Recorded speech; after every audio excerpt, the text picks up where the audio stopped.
नमो नमः। स्वागत है आपका मेरे चैनल पर। आज हम 5वीं कक्षा की पाठ्य पुस्तक सारांश का पाठ 17 जिसका शीर्षक है महादेव देसाई एक शुक्र तारा, इसका प्रश्न अभ्यास हल करेंगे। सबसे पहले इसका मौखिक भाग देखिए।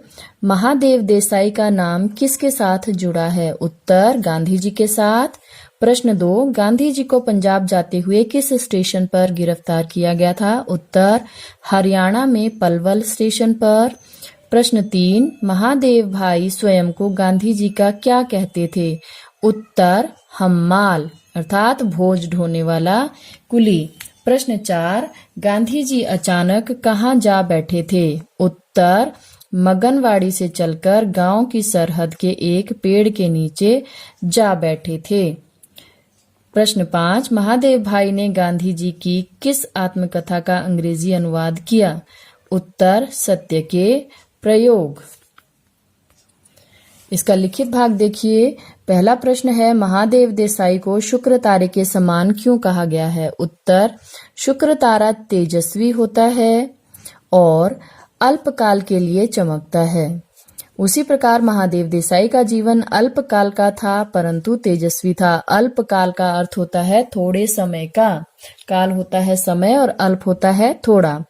गांधी जी ने महादेव देसाई को अपना क्या घोषित किया था और क्यों? उत्तर गांधी जी ने महादेव देसाई को अपना उत्तराधिकारी घोषित कर दिया था क्योंकि वे गांधी जी के लिए पुत्र से भी अधिक थे। उत्तराधिकारी होता है वो जिसको किसी व्यक्ति के उपरांत सारा कार्यभार सौंपा जाता है, या संपत्ति का जो अधिकारी होता है एक मनुष्य के चले जाने के बाद उसे कहा जाता है उत्तराधिकारी। महादेव देसाई की लिखावट कैसी थी? उत्तर उनकी लिखाई का कोई मुकाबला नहीं था। उनके अक्षर मोती जैसे होते थे। प्रश्न 4, महादेव देसाई महात्मा गांधी के साथ कैसे जुड़े रहते थे?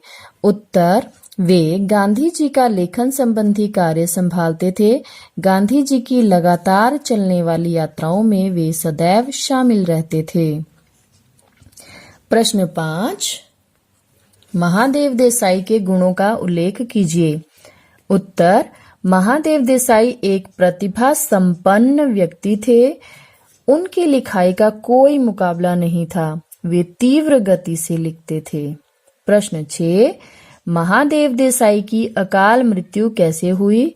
उत्तर 1934-35 में महादेव देसाई प्रतिदिन मगनवाड़ी से चलकर पैदल 11 मील का रास्ता तय करके गांधी जी के पास पहुंचते थे और फिर शाम को लौटते थे।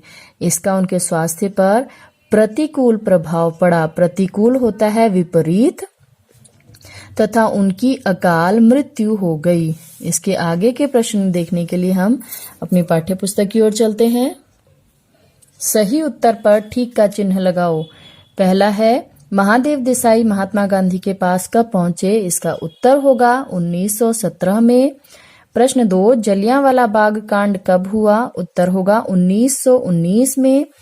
गांधी जी पर किस पत्र के प्रकाशन का भार आ गया? उत्तर यंग इंडिया। प्रश्न 4, चित्रांगदा किसकी कथा पर आधारित है? उत्तर कच देवयानी की। प्रश्न 5, महादेव भाई अंत तक कहाँ रहे? उत्तर मगनवाड़ी में। रिक्त स्थान भरो। महादेव देसाई की अकाल मृत्यु हो गई। प्रश्न 2, महादेव देसाई व्यस्तता के बावजूद सूत, इसमें आएगा सूत काटना नहीं भूलते थे। महादेव भाई के लिखे नोट पढ़कर बड़े बड़े लेखक दांतों तले अंगुली दबाते थे। महादेव देसाई के सुंदर लेख की सर्वत्र प्रशंसा होती थी। सर्वत्र मतलब सभी जगह, और प्रशंसा होता है तारीफ करना। भाषा की बात, नए शब्द बनाओ। अल्पकाल अल्पकाल, जीवन काल जीवन काल, प्रतिकूल प्रतिकूल, आत्म कथा आत्मकथा, प्रतिदिन प्रतिदिन। विलोम शब्द लिखिए। प्रतिकूल का विलोम होगा अनुकूल। जीवन मृत्यु, शुरू अंत, शिष्ट अशिष्ट। नीचे कुछ संज्ञा शब्द दिए हैं, उन्हें उचित शीर्षक के नीचे लिखो। अर्थात जो ये संज्ञा शब्द दिए गए हैं उन्हें व्यक्तिवाचक, जातिवाचक और भाववाचक संज्ञा में आपको चुनकर लिखना है। तो व्यक्तिवाचक संज्ञा के शब्द हैं महात्मा गांधी, महादेव देसाई, शुक्रतारा, मगनवाड़ी और शरद चंद्र। जातिवाचक संज्ञा के शब्द हैं पुत्र और मित्र। भाववाचक संज्ञा के शब्द हैं बचपन, प्रतिभा और शिष्टता। वाक्य बनाओ। भारतीय, मुझे भारतीय होने पर गर्व है। अभिन्न, राम मेरा अभिन्न मित्र है। यात्रा, मैं शिमला की यात्रा पर जा रहा हूँ। शुद्ध, हमें शुद्ध लिखने पर बल देना चाहिए। घोषित, महात्मा गांधी ने इन्हें अपना उत्तराधिकारी घोषित किया। किन्हें? महादेव देसाई को। ये तो आपके पाठ के आधार पर ही हुआ। इसके अलावा आप कहोगे कि हमारी दिवाली की छुट्टियां घोषित कर दी गई हैं। इसके बाद मूल्यपरक प्रश्न है, आप महादेव देसाई के किन किन गुणों से प्रभावित हैं? क्या आप में भी वे गुण हैं? तो महादेव देसाई जी का सबसे बड़ा गुण था उनकी लिखावट। उनकी लिखाई जो है बहुत ही सुंदर हुआ करती थी और उसका कोई सामी नहीं था, उसका कोई मुकाबला नहीं था। तो क्या आप में भी वे गुण हैं? तो यदि आप में हैं तो आप अवश्य हाँ लिखेंगे। यदि आप में वो गुण नहीं है, अर्थात आपकी लिखावट सुंदर नहीं है, तो आपको प्रयास करना है कि आपकी लिखावट भी बिल्कुल महादेव देसाई जैसी प्रशंसा के योग्य हो जाए। तो इस प्रकार से ये आपका पाठ आज समाप्त होता है। यदि आपको वीडियो अच्छी लगे तो मेरे चैनल को सब्सक्राइब करना बिल्कुल मत भूलिएगा। धन्यवाद।